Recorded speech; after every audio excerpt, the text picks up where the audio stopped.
taxes. So my friends, I'm going to tell you that if some news organization came and they did an audit on my taxes, they can spin a story to say that I didn't pay my fair share of taxes. I will tell you that if your parents had the same thing done, they would also fall into the same category of they didn't pay their fair share of taxes. Now, let me explain what that means, because I'm publicizing and posting on YouTube how I just said that I'm not paying my fair amount of taxes. Now let's retract a little bit. So let's go to, so on one side it's married filing jointly, and the other side is for a single taxpayer. Okay? So let's walk through the single taxpayer side. If you look at the top left of your sheet of paper. All right. You have all now moved out of your apartment. You got away from the rent to own. You have purchased your new home. You have a nice new job. We are 10 years away from where you're all sitting right now. Still with me? You haven't gotten married yet, but you have an idea who or whom you would like to marry. But you're still a single person. Is that okay? Not saying none of you are not going to get married within 10 years or after 10 years. I'm just saying, give a hypothetical. So that puts most of you at 27, 28 years old. Okay, so let's say you picked a job, and your job is going to pay you. Let's go with $240,000 a year. That's a good job. Yeah? Okay. Now, where this is going to come, and I'm going to answer the question of why did I not pay the right amount in taxes, and why did your parents not pay the right amount of taxes, is this. Take a look at that tax table. Where does and you're on the singles taxpayer, yes? Where does the 240 fall into? 24%. How much? 24%. You're on the single? Oh, no, I'm not. Oh. No, I'm not single. So this guy pays, it falls into the 35% tax category. Does that make sense? So in theory, this person should pay 35% of their taxes for the person, 35% taxes, which the person who doesn't understand taxes means that this person should have paid $84,000 in taxes. But that's not how our tax table works. This is called the gradual tax table. It's applied just for everybody. Okay, yes, I'm doing taxes based on we don't have any deductions. We'll talk a little bit more about deductions at the end of this. We will hit more and more deductions as we progress on these Friday things on how you lower your taxable income to get you out of certain areas. All right, so this is how this taxes work for this person. So I'm going to take the $240,000, and I am going to subtract the $231,251 from that. Okay? So if I do that math, 240,000 minus the 231,251, that comes to $8,749, and this will be taxed at the 0.35. Okay? And then as I progress down the thing, my next tax group is the 32%. Okay? So I'm going to go 32%, which is 231,250 minus the 182,101. And so this is 49,149. Oops. 49,149. okay? And that's just taking the 32% tax bracket and subtracting the two ends. And then I'm gonna take, for the next one is the 24% tax bracket. So I'm gonna subtract the 182,100 from 95,376. It helps when I put a subtraction sign in there. It's 231. Oh wait. I just made a mistake. My eyes are going cuckoo on me. I'm gonna go for 182, 100 minus 95,376. And so this is 86,724, or 86,724 is the difference between those. And then my tax bracket at 22% is 95,375 minus 44,726.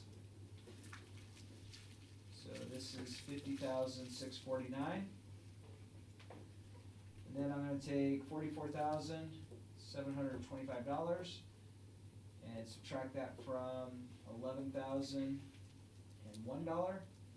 So this is going to be at the 12%. So that comes to $33,724.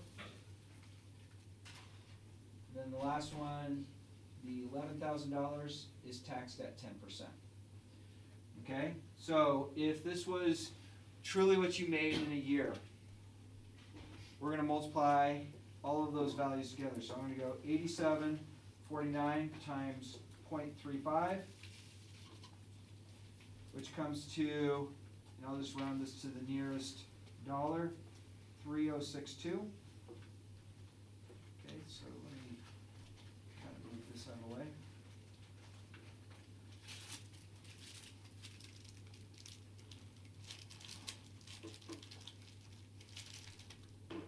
Move these over here. So this is what the person should have looks like, unless you don't, if you understand taxes, that's different. 149 times 0.32. So this round to the nearest dollar is 15,727, actually 728. And then the next one, I go 86,724. It's going to be taxed at 24%, which that comes to $20,813, $814 to round to the nearest dollar. And then we have this 50,649 times 0.22. That comes to $11,143, round to the nearest dollar. And then 33,729 times 12. This comes to 4,048. And then 11,000 times 0.10.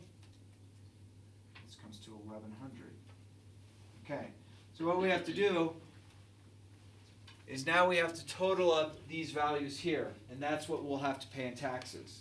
So I'm going to take 30,000 or 3062 plus 15,728 plus 20814 plus 11143 plus 4048 plus 1100.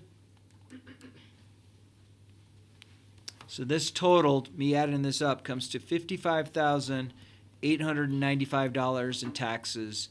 This person, you, making $240,000. Now take a look. This is what I would have to pay in taxes. This is what the general public is going to exploit, saying you're not paying your right amount of taxes. Like, so-and-so made this much money, they didn't even pay 35% in taxes. You're right, they didn't. It's impossible for me to pay whatever group I'm in, it's impossible for me to pay the same or the correct rate in taxes unless I made from $0 to $11,000. That's the only group that will pay the exact amount in taxes that they would owe. Okay?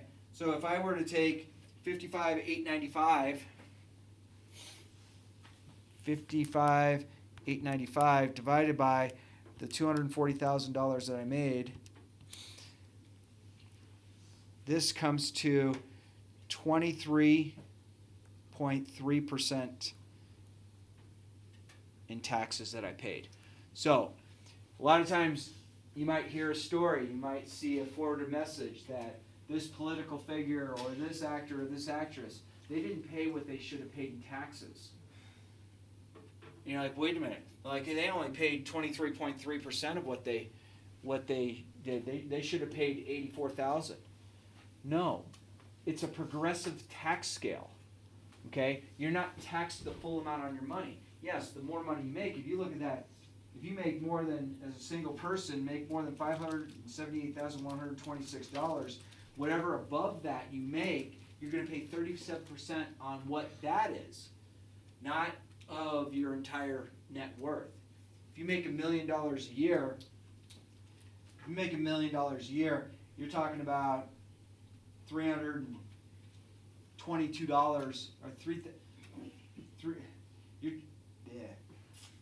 if you made $1 million a year, you are paying 37% tax on the over the $578,126. So that's $323 or $323,000 that you're having to pay tax at 37%. But this is how our tax table works, and unfortunately, it is exploited very often. Okay, we've all heard that our former president, has more things in the courts that are going on, and one of the things that came out was he was refusing to release his taxes. And was he refusing to release his taxes because he had cheated the system, or did he not really want the public to know really what his net worth really was? I don't know. I'm not trying to say I'm for or against our former president. I'm just saying that's what, the unfortunate thing is, a rumor is a lot more fun to listen to than the truth. But as you kind of dig in deep, this is the kind of stuff that, this is how taxes work. If you flip to the other side, we're not going to run through that, but on the other side is if you and your significant other that you are married to, you combine that money together, so it becomes more money because two of you make more money than one, usually. Okay? My wife and I, we both work. My wife stayed at home with my daughters and taught college at night. So there was times I would leave school and my daughters were young, get home, and I would be in charge of dinner and bedtime and story time, and my wife worked. And when my wife was there at the house, she was there with my daughters, and some of them, there was, as they progressed older and older, some, they would go to school, and so my wife would have a little bit different time. But that's how my wife and I went through and did stuff. Now she's a full professor at CU Denver, teaches chemistry for engineers, and I'm obviously a math teacher here at Creek, teaching full-time as well. But this is how taxable incomes work. And this is where people get so upside down in it. Is the TurboTax a good way to do taxes? Sure. Are there other free tax programs out there? Sure. Is it good to have an accountant do your taxes? Sure. But in reality, doing your taxes, though it takes a little bit of time to do and it takes some organization to do, it's not impossible to do. The federal government would not have created a system that the common person couldn't do. Okay? Why do people pay tax consultants to do their taxes? They might not have time to do their taxes. They might be too busy. They might just feel it's too complicated, but in reality it isn't. And you don't have to do this type of arithmetic going through because they will automatically have everything automatically embedded when you plug your values in. Okay, so all of this tax table, but this is the math that goes behind it. Now, how can I pay less in taxes and still be good with the system? Well, there's certain things. There's your interest on your mortgage that you can write off against your income. There are health savings accounts, there are retirement accounts, and there's a lot of other investments. And there's also donating to, say ARC or Goodwill. You donate enough, everything that you do, there's education credits that you have. When you have children, they become dependents on you, so you get a write-off a portion of what you made. So the idea is you might make this $240,000 a year, but because of donations and because of using investing into retirement accounts and other things, you can bring your taxable income down. So you might look like on paper you're making $240,000 a year, but you might in reality only have about $180,000 that is a taxable income because you have write-offs in place. And if you go down to $180,000, you fall into the 22nd percentile of what you would pay taxes in on that money. Okay, but there's ways that you can make this system work. And people say, oh, you're cheating the system. No, there are places that they have in the system because, we pay taxes in a number of different ways. Okay, we have income tax, we have property tax, we have sales tax, but there's other taxes that are unrealized taxes. Like when you donate, you're basically donating property, items, in order to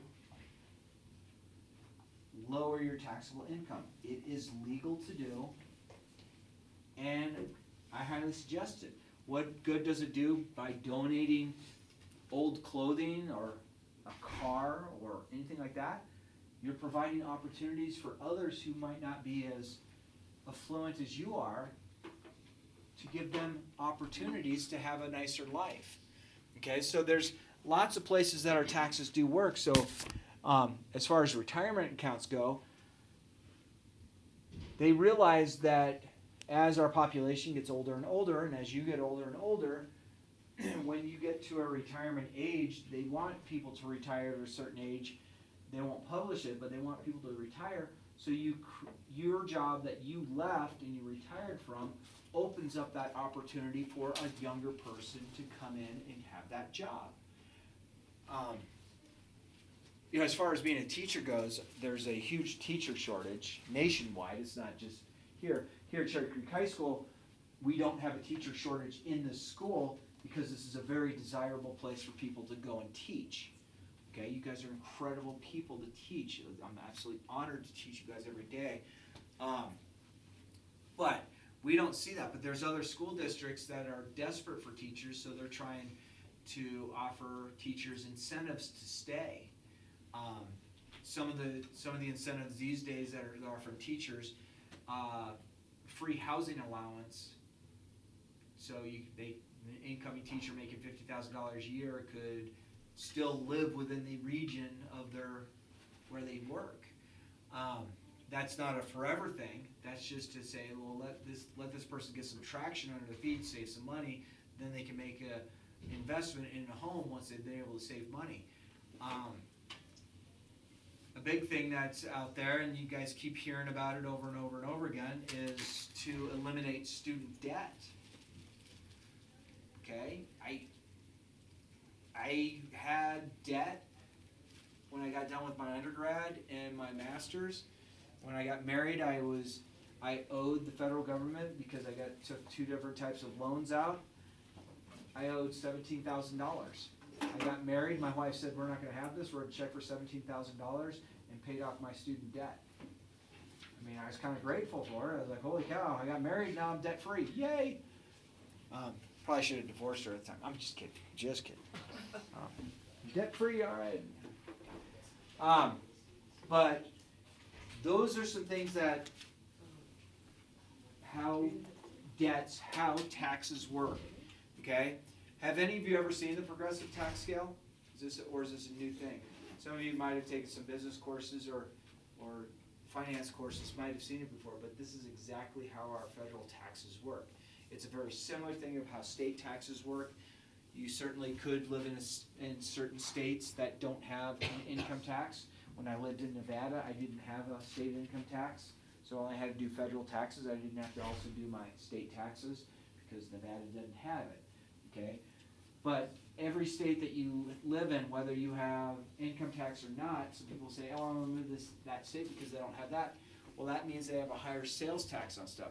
What does Nevada do in order to accommodate the taxes? They figure if you live in Nevada, you have to deal with all of the people who are coming to visit, so they raise the taxes on rental cars and hotel rooms. So they have the people who are visiting basically pay the state income tax, okay? There's other places where you might have higher taxes on your food or your drinks of choice, whether they're with alcohol or without. They will be, different taxes, different places. There are some states that don't have a sales tax. That means that their income tax is higher. So every state is going to be able to get levied taxes against you, because when you pay taxes, those taxes go towards, a lot of necessities that we enjoy. I kind of enjoy that we have relatively nice roads. Now I realize coming, in the middle of winter, we realize that you have a lot more times come all the snow melt, they're patching up all the potholes, okay? Those people aren't going out and filling potholes just for fun. Our tax dollars and their tax dollars, because they pay taxes as well, are paying for those potholes to be fixed, which is nice. I've been to states that have pretty cruddy infrastructure. You might have heard on the news that they'll put out a number, whether it's true or not, I don't know, but they'll say something like, 41% of all bridges across the United States are hazardous. It's like, so a bridge that I'm on, there's 41% chance that it might be hazardous? Yeah, meaning it might fall down. Okay, is that really true? I don't know. I couldn't imagine that the Department of Transportation would allow for us to be driving on roads that bridges might fall down. Okay, have bridges fallen down? Yes. Okay, it's unfortunate. Heck, we just had, not too long ago, the train bridge that goes over I-25 down south of Pueblo. That train bridge collapsed as a semi was going underneath it. Unfortunately, the driver of that semi big rig truck was killed. Okay, the driver of the train was fine. Probably, scared and shaken up, but let's face it, do you really want to drive on a bridge that all of a sudden you're like, whee! Was it the Tower of Terror? You guys ever ride that at Disney? It's got 13 different iterations of the ride, where it's like an elevator you're sitting on, and all of a sudden it goes up like 20 stories and then drops, and then it comes back up and drops. It's great. I love that ride. I love being scared on rides. Of course, I look over at my daughters as we're all seat belted into this thing, and I'm just watching my daughters crying because they were terrified. I thought it was unbelievable. I loved it. But that's a whole different story. But that's how your taxes work. That's exactly how they progress. They have something called a standard deduction that they put in. And what they have basically done with the standard deduction is there's been actuarial scientists who have gone in to say, okay, person makes this much money, let's put a standard deduction in, which would lower your taxable income. And they have found that 80% of the population would fall within the standard deduction. So why have these people do all these write-offs and make it tough? Why don't we just have them fill out a single sheet of paper and send them their W-2s each year to the IRS and hopefully get money back, or sometimes not getting money back. I will tell you, my wife and I, we have done this for almost 25 years of marriage. We have owed the federal government every year. You're like, oh, poor you. No, we knew we were going to owe the federal government. This is what my wife and I do with taxes. We realize that we're going to owe ballpark this, let's say $12,000.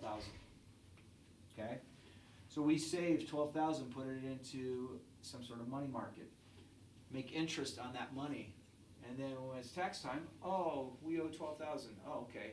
Well, that $12,000 we made $576 on, so I'll send the federal government my $12,000 check, and I made $576 on my money. Okay? I made money based on the federal government's rules. Am I cheating the system? No. I'm working within what the system says I'm allowed to do. Okay? Some people Some people will say, like my dad is absolutely horrible with money. So, man, hey, Sonny, I got $7,000 back from the government. It's like, you gave the government a $7,000 0% loan, Dad. No, it doesn't work that way. No, that's exactly how it works, Dad. But you guys owed. I know. And we saved. And we put the money away. And we made money on the money that we owed the federal government. So the federal government gave me a loan that I had to pay back, and I made interest on. That's how I run through it. That's how my wife and I have gone through doing our taxes for many years, almost all 25 years come June. I don't know. I like playing the game. I mean, obviously, as a math teacher, I'm a little bit more of a numbers guy. My wife has 2 undergrad degrees. She has a degree in chemistry and a degree in actuarial science, which is she understands numbers, so she understands taxes way better than I do. But there are different things that do take place, and they're all within the legal limits. But unfortunately, when you get the media, if somebody is a target in the spotlight, they're going to exploit that person because the media, oh no, we had a source that told us this. Well, because of certain protections of freedom of the press, the media doesn't have to release who their source is. Okay? But, so if you hear somebody who's getting nailed on tax evasion, yeah, they might have been cheating the system. It's very possible. There's dishonest people out there that are always trying to figure out an angle to do it. I don't cheat the system. I work with how the system is set up, and I benefit from how the system is set up because that's how my wife and I have chosen to do it. I don't know how you will choose to do your taxes later in life. Yeah, don't get me wrong. It'd be wonderful if the federal government said, yeah, you did owe us $12,000, but we're only make it $2,000. Well, that gives me $10,000 extra dollars. But this is how it works. So that is tax tables. That's exactly how it works. And as we progress further and further on our Friday things, we'll talk about things that are in place that are easy to use that bring down your taxable income that then in turn make sure that you pay less in taxes. I'm not saying don't pay taxes. I mean, it's part of what we do. I'm saying if you know how to make the system work, you can make the brunt of those taxes. I mean, $55,895 paid to the federal government, that's a lot of money. If I could pay less than that to the federal government because they have systems in place to ensure that I pay less than that, I'm going to do that. Okay, the federal government's not sitting there going, man, we're starving for money. The federal government's in a bad way for money. What does the federal government have the right to do? Raise taxes. They raise taxes, they make more money. They control it. Okay? I hope you liked taxes. Maybe you don't like taxes in general, but I'm just saying this is how it works. And the more you know, the better things will be. That's all I got for you for today.